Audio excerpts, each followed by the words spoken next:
Halo, apa kabar semuanya? Aku lagi ada di Christchurch Airport. Jadi aku mau balik ke Indonesia setelah kemarin liburan 1 mingguan di Christchurch. Terus balik ke Indonesia, transit Hong Kong, terus kemudian lanjut ke Jakarta. Nah, tentang enak nggak enaknya kalau bisa kita gabung di maskapai domestik atau maskapai internasional.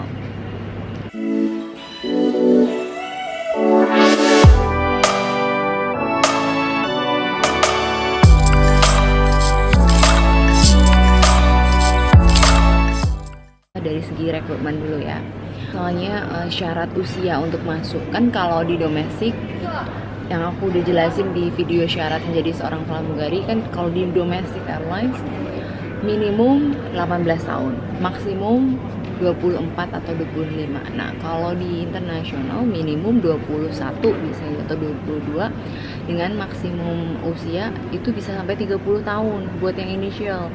Nah, kalau karena aku punya pengalaman di domestik sebelumnya, jadi aku bisa sampai usia 35 tahun buat yang experience. Itu dari segi umur. Kemudian kedua dari segi status. Nah, kalau status di Indonesia kan wajib kudu mesti itu harus single, belum pernah menikah sama sekali. Tapi kalau di internasional mereka itu biasanya lebih tolerir lah kalau sama status. Jadi bisa udah married boleh, masih married boleh, divorce boleh, punya anak boleh, as long as you have a good performance, proporsional tubuhnya tetap bagus, itu sih biasanya nggak masalah. Ketika aku join dengan maskapai yang tepat aku sekarang, itu aku udah dengan posisi aku udah punya anak 2, terus ya mata aku minus, makanya kadang aku suka masih pakai kacamata kalau lagi bikin video. Terus aku juga hijaban, jadi benar-benar menurut aku oke banget. Kemudian yang ketiga yang masih tetap di persyaratan jadi FA, tes performance ya. Kalau di Indonesia kan kebanyakan pakai tinggi badan sentimeter gitu kan. Nah, kalau di mereka pakai yang namanya Ambridge atau jangkauan tangan dengan jangkauan 210 atau 212 cm. Yang mereka itu kayak lebih ngasih kesempatan gitu sih. Menurut aku lebih gampang banget di internasional untuk tes performance-nya. Dan mereka juga nggak yang ketat banget kan. Kalau di domestik dulu pengalaman aku di beberapa maskapai domestik itu bener-bener deh ya, maksudnya bekas luka, terus bekas jerawat, itu bener-bener yang hal yang big no banget. Tapi kalau di internasional cek tetap bekas luka itu dicek, ditanya ini kenapa gitu ya. Tapi mereka akan lebih yang oke, kalau misalnya mungkin ketutupan seragam atau sesuatu yang bekas lukanya itu masih tolerable, nggak yang terlalu parah-parah banget gitu ya.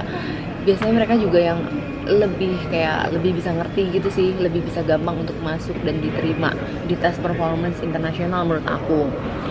Terus keempat, kayak dari segi kayak waktu tes performance kan ya, pokoknya yang penting sopan, office attire kayak gitu, yang ya rambut bebas, mau kamu ikat, mau kamu gerai, itu lebih apa ya, lebih bebas aja sih mereka biasanya. Yang penting rapi, sopan. Saya kamu udah punya sertifikat TOEIC atau TOEFL atau IELTS, itu bisa dibawa buat reference. Tapi biasanya tetap ada kayak tes bahasa Inggris juga. Semua maskapai di Indonesia tes kesehatannya itu cuma ada di Balai Kesehatan di Kemayoran, ada di Balai Kesehatan Kemayoran, itu punya pemerintah. Biasanya semua pilot, kru, FOOs atau calon pilot di situ atau calon pramugari, semua tesnya di situ. Itu jadi memang khusus penerbangan. Kalau Garuda kan punya medical check up sendiri ya, tapi aku nggak tahu sekarang udah gabung apa enggak.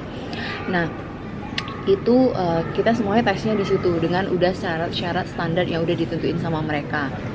Kalau maskapai asing, rumah sakit yang ditunjuk atau klinik kesehatan yang udah ditunjuk sama airlines tersebut, ya udah kita akan dijadwalin ke rumah sakit A, B, C, tinggal datang, kita register, kita tes di situ. Perbedaan kedua dari segi salary, gaji. Oh my god. Ya, aku nggak akan belak-belakan sih, tapi ya be honest, internasional sih menurut aku it's more better dari segi salary. Sebenarnya kalau di Indonesia juga bisa dibilang gaji pramugari itu juga termasuk gaji yang sangat besar ya, yang ya alhamdulillah lah, biasanya sih selalu 2 digit. Cuma kenapa gaji internasional itu lebih gede?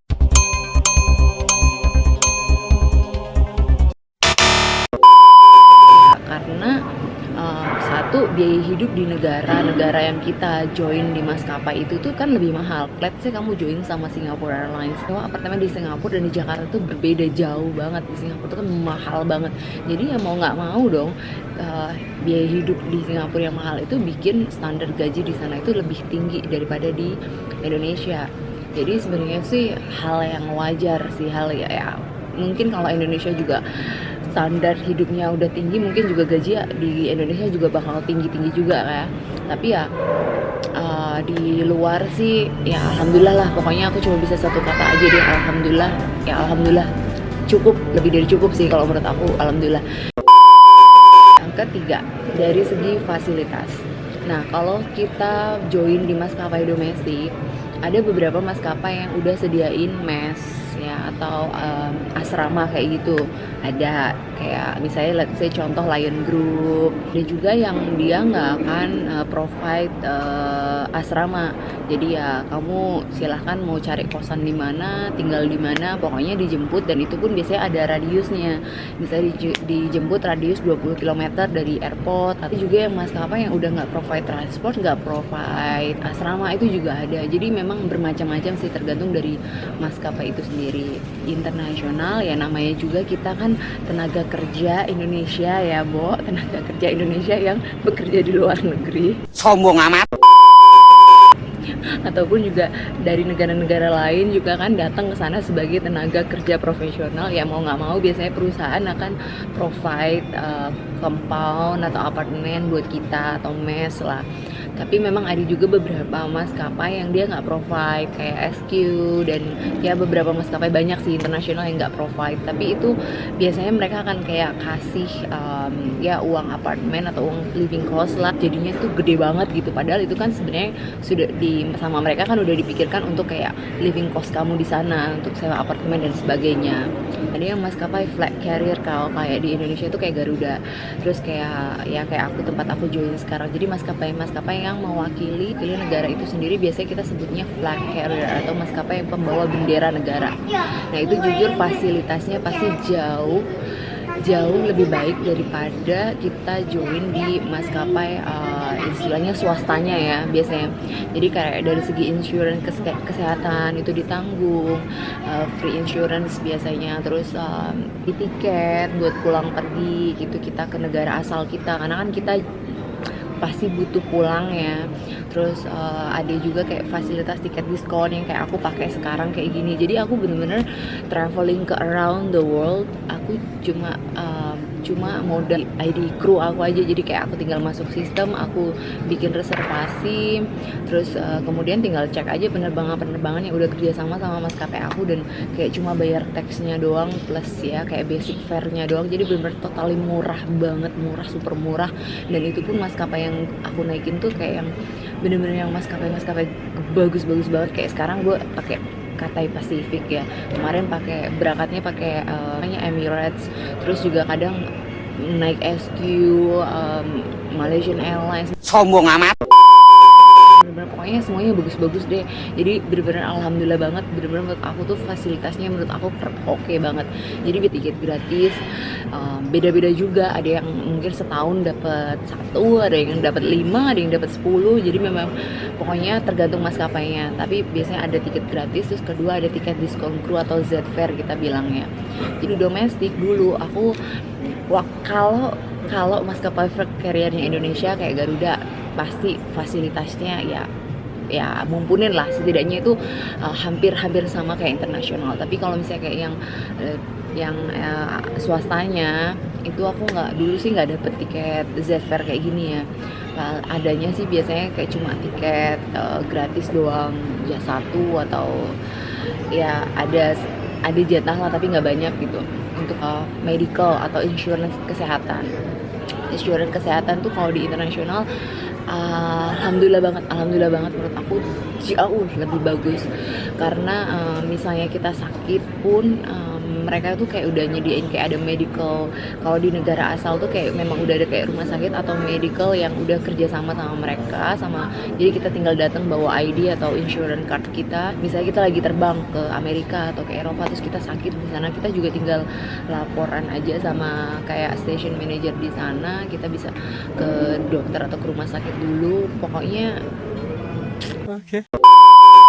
Indonesia udah sih, tapi kayaknya nggak yang ditanggung tuh kayak nggak sebesar yang internasional tanggung ya.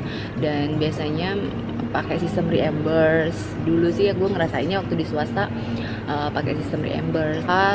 Fasilitas lain itu libur, dari segi libur aturan dari International Civil Aviation Organization, jam kerja seorang pramugari itu adalah dalam 7 hari kerja harus ada 1 hari libur. Makanya berarti kan by logic kan 6 hari kerja 1 hari libur dong ya. Itu bener-bener itu diterapin banget, bener-bener 6-1 banget. Jadi bener-bener 6 hari kerja 1 hari libur, bener-bener kayak gitu. Ada kayak maskapai AirAsia gitu kayak bisa 2 hari libur, tapi bener-bener mostly like hampir 80% maskapai di Indo bener-bener 6 hari kerja 1 hari libur. Jadi dalam 1 bulan ya, which is liburnya kayak 4 hari lah ya, 4 hari nasional. Alhamdulillah banget, karena mungkin rute kita kan banyaknya panjang-panjang, international 10 hours gitu ya. Kamu akan dikasih istirahatnya, rest itu kayak libur itu seharian penuh atau 2 harian penuh, karena kamu ada udah terbang long flight. Terus misalnya habis pairing itu misalnya kamu terbang nih, nginep hari pertama nginep misalnya di Indonesia ya, nginep di Medan, hari kedua nginep di Bali, hari ketiga misalnya nginep di Jogja, terus habis itu hari terakhir kamu balik ke Jakarta ke base-nya, itu namanya pairing. Nah di internasional juga ada 4 hari, pairing 3 hari itu besoknya libur gitu. Terus ada juga libur executive days, jadi benar-benar ada yang libur kayak 5 hari yang nggak boleh diganggu gugat sama sekali, di luar dari libur-libur yang tadi aku bilang. Misalnya dalam 1 bulan 30 hari let's say, kepotong 5 hari yang consecutive days itu yang nggak boleh diganggu sama sekali.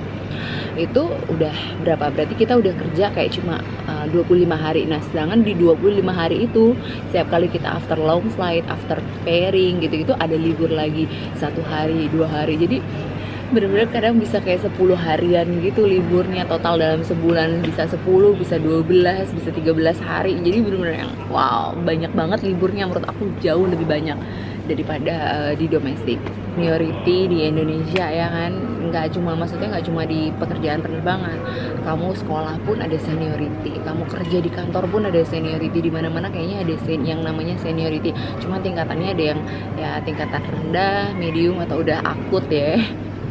Nah, kalau di internasional, be honest, menurut aku seniority itu nggak ada, bisa dibilang nggak ada, karena bener-bener yang ada tuh kayak cuma respect aja. Jadi bener-bener yang kita sesama kru itu dateng, misalnya mau terbang gitu, bener-bener yang ya udah kayak sendiri-sendiri gitu, biasa aja. Terus nanti kalau misalnya kita udah ketemu, cuma say hi, yang hi, yang bener-bener yang just say hi, nggak banyak ngomong, paling cuma ngomong seadanya.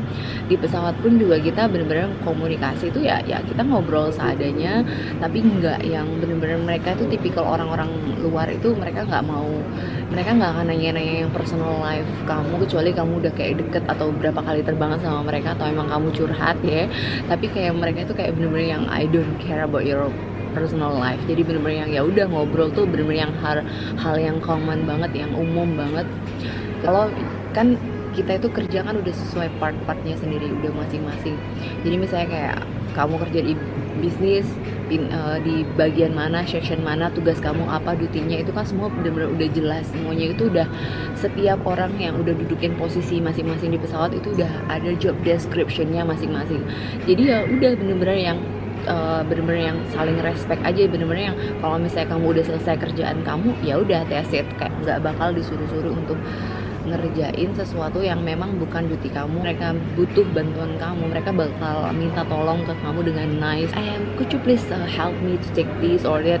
Oh misalnya, jadi bukan yang nyuruh yang ambilin ini dong, ambilin ini, kesana dong, kesini dong, nggak. Jadi benar-benar biasanya sih ya western people itu atau orang-orang asing tuh mereka akan benar-benar lebih respect ke kamu untuk minta tolong. Jadi itu sih, jadi nggak ada suruh menyuruh, nggak ada kamu kerjain bagian orang, jadi kamu kerja sesuai partnya masing-masing. Misalnya mau bantu ya itu inisiatif, terus nggak perlu bahas izin lah istilahnya ya, karena benar-benar itu hak kamu sih. Kalau kerjaan emang udah selesai, udah beres, dan kamu mau makan, mau minum, mau duduk, mau apa, itu benar-benar yang that's your right gitu. Kalau di Indo aku bilang ada seniority lah, tapi kalau mau ngomongin parah nggak parahnya ya aku nggak mau komen lah ya, karena gimana pun aku lahir di domestik, jadi pokoknya ada lah gitu. Seniority menurut aku lebih besaran seniority di Indonesia daripada di maskapai asing. Kalau di domestik nih, schedule itu biasanya udah ditentuin sama scheduling. Jadi biasanya kita benar-benar nggak bisa request schedule. Pokoknya bulan depan itu ditentuin kamu terbangnya kemana, ya udah kamu terima itu gitu. Dalam 1 bulan tuh udah ada rosternya, kamu terbang kemana-mana. Bulan depan tuh scheduling yang menentukan. Kalau di internasional enaknya adalah ya kamu bisa bidding yang namanya bidding schedule. Jadi biasanya setiap misalnya pertengahan bulan itu kayak departemen scheduling lah ya yang menentukan schedule, dia akan kirimin kita email atau kita bisa akses di sistem schedule. Misalnya udah out nih, lines is out, jadi di situ tuh udah ada pilihan-pilihan tuh bulan depan itu dalam 1 bulan tuh rutenya kemana, terbangnya kemana, jam terbangnya berapa, layovernya berapa lama, kita ada di outside base itu berapa lama, jadi semua udah ditentuin. Terus jadi enak, liburnya tanggal berapa sampai tanggal berapa, jadi bener-bener itu tuh ada banyak banget, jadi ada ratusan schedule yang kita bisa pilih kita bulan depan tuh pengennya kemana. Misalnya aku bulan depan ada kebutuhan nih, pengen pulang atau pengen ada acara entah nikahan, ulang tahun, terus aku pengen libur gitu kan tanggal sekian sampai sekian, ya udah tinggal kamu pas masuk ke sistem itu kamu cek, kamu carilah schedule yang liburnya misalnya tanggal 1 sampai 5 yang sesuai dengan kemauan kamu. Atau misalnya let's say aduh aku bosen nih, gila terbang London mulu gitu, gaya ya bosen, tapi beneran loh kalau udah terbang internasional pasti akan ngerasain yang namanya bosen ke rute tertentu ke negara tertentu. Jadi saya aduh aku bosen nih dapat London terus aku pengen misalnya bulan depan aku pengen ke Rome, atau aku mau ke mana, Washington atau apa, tinggal cari aja di schedule itu yang rute-rute yang ada destinasi Rome-nya atau US-nya. Jadi itu sih enaknya menurut aku, itu the best part sih, bisa pilih schedule, karena dari bisa pilih schedule itu kita bisa pilih libur, kita bisa pilih destinasi, kan enak-enaknya. Pasti nggak mungkin dong semuanya enak, pasti ada negatifnya juga. Nah negatifnya join di maskapai asing menurut aku adalah satu, kita benar-benar dituntut harus mandiri banget, bener-bener harus mandiri banget. Kalau di Indonesia itu kan kekeluargaan, enaknya di Indonesia itu adalah kekeluargaan, bener-bener erat banget.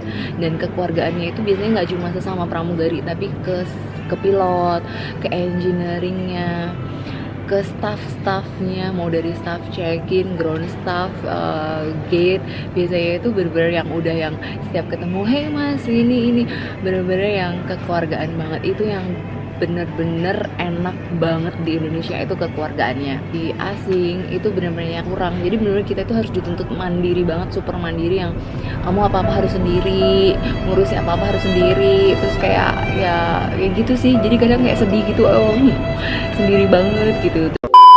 Terus ya kalau misalnya kayak layover gitu kan, atau nginep di sebuah negara, ya mau nggak mau harus keluar sendiri. Kita kadang keluar bareng sih, makan, terus mungkin ke tempat-tempat wisata barengan, kita sewa mobil, cuma itu kayak jarang ya. Atau maksudnya tetap aja basicnya itu kamu tetap harus mandiri banget gitu. Di situ tuh kamu harus berani untuk harus siap untuk jalan sendiri, karena belum tentu kamu dapet kru yang enak juga, yang kadang kan mereka juga punya kepentingan masing-masing, yang which is kamu harus benar-benar sendirian.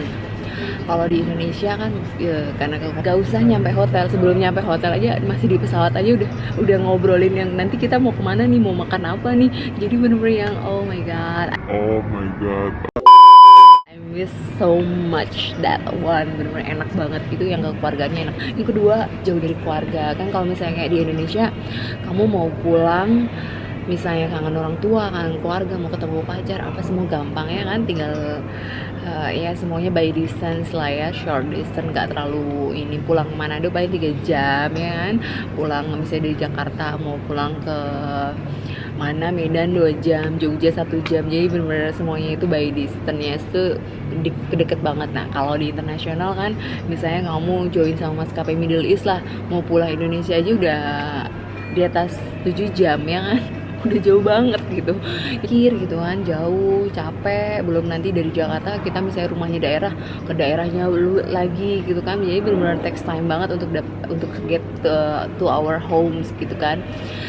Ya aku istirahatnya lebih nggak menentu karena kalau di Indonesia kan kita mau misalnya mau terbang kayak ke Bali dari Jakarta, perbedaan waktu cuma 1 jam, dan jadi badan kita itu lebih adjustable-nya itu lebih gampang banget, lebih kayak ya udah kayak cuma beda sejam tuh nggak bakal ganggu metabolisme kamu gitu kan.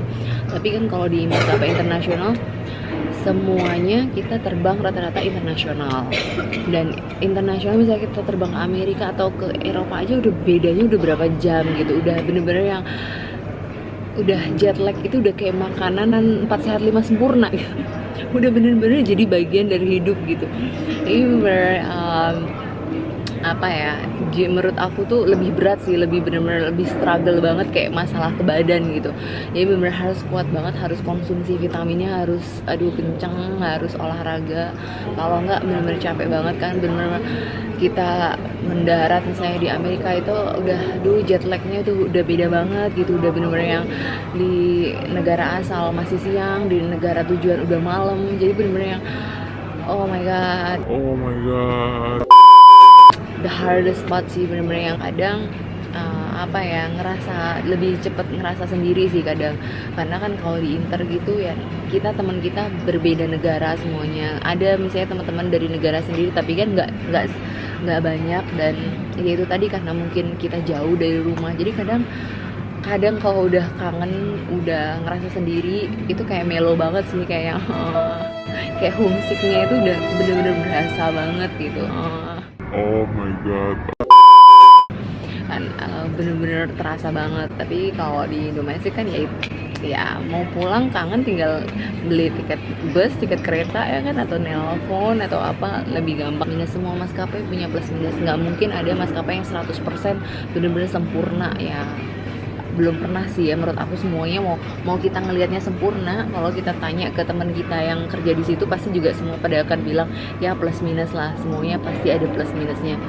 Jadi saran aku sih kalau memang udah niat untuk jadi MA ya nggak ada salahnya dicoba internasional atau domestik. Kalau misalnya memang goalnya internasional dan kamu keterimanya di domestik ya udah jalanin aja dulu, tapi don't give up gitu, tetap usaha untuk masuk ke internasional kalau misalnya ada kesempatan. Tapi misalnya enggak ya domestik pun juga udah oke. Tetap coba, tetap jalanin aja. I wish you all the best, mau dimanapun itu. Menurut aku semuanya sama aja plus minus, karena semuanya balik ke kita juga sih, priority kita apa, mau keliling dunia, mau experience buat pengalaman buat join sama International Airlines, atau memang kita tipikal yang ya udah misalnya kita masuk di satu maskapai di domestik, terus kita bersyukur di situ kita bisa dekat dengan keluarga dan kita merasa itu udah more than enough, ya itu juga bagus. Jadi semuanya sih back to personal ini ya. Jadi pokoknya intinya sih tetap bersyukur, tetap coba